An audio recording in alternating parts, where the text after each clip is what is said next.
Good morning, folks. This is the Ohm, shouting out from somewhere in the middle of nowhere, Odenwald, Germany.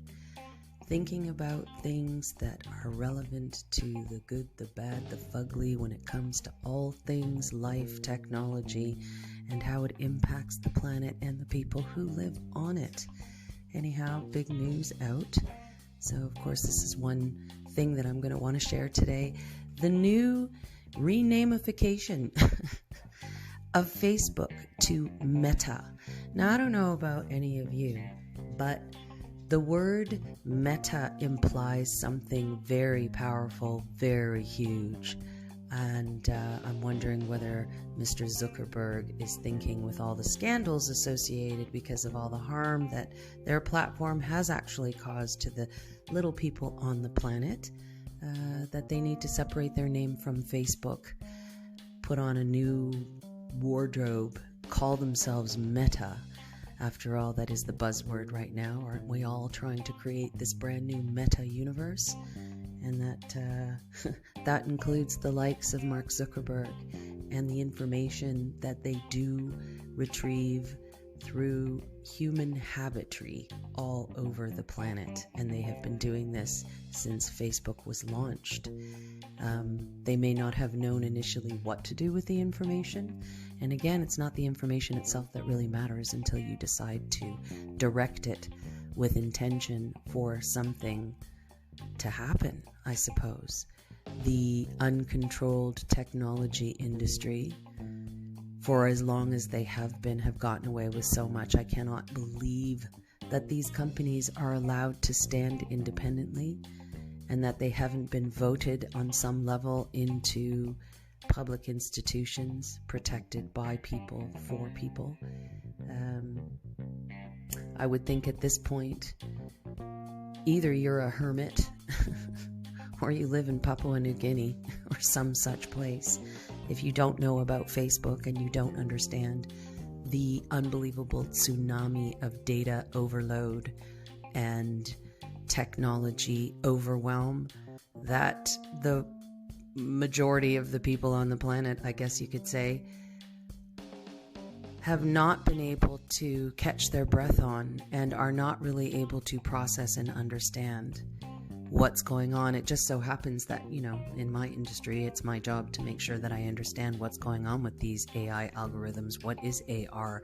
I have to keep up with all the different acronyms to represent all the different ways in which human beings are now being manipulated at the speed of light through the digitization of the planet. And I do believe this is where transgenerational awareness comes in. Those of us out there who did live during the analog age or did grow up during that time, we gained certain skills and we developed in a very specific way simply because things were a lot slower. And in fact, the other day I was having a conversation with a good friend of mine in Canada, and we were talking about the good old days when we used to listen to vinyl, to albums, and if you really liked a song, you had to really get to know the grooves on that album in such a way that you could easily skip to the song that you really wanted to listen to. And this took time and practice and focus and concentration. See where I'm going with this? Whereas in the digital world, it's click, swipe, click, swipe, click, swipe. It really is effortless. It's so cool. It's so wonderful. It's so much fun.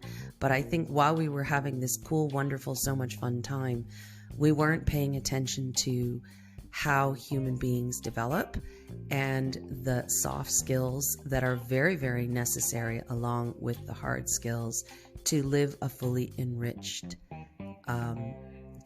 evolved, and I think continuously growing and learning mindset.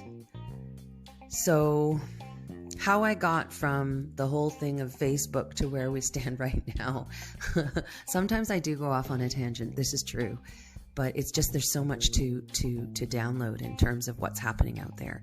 So essentially, I think that the world of Facebook and the world of technology, the ethers, it is the externalization of our fantasies. It is the world of illusion that is sprinkled with seeds of potential for us to manifest. I think if you take a look at how the whole process works, there are more pitfalls and dangers in the journey of digitization and of the mass spread of the metaverse, which Facebook is taking over and is really, really suspicious in my opinion. And I would highly recommend that people look deeper into that and remember that, you know, crimes against humanity are crimes against humanity. And even though, yes, they get slowed down or put to rest, if we really don't understand what the crimes are and who the perpetrators are, we're giving them an opportunity to put on a whole bunch of new clothing, new makeup, new hairstyle, but it's the same shit, different pile. So that's it. That's my thought for the day on all things metaverse, digitization, philosophical stuff that we all need to think about. On that note, this is the Om, wishing you nothing but peace. Come back anytime and let's think a thought or two again together. Until then, peace out.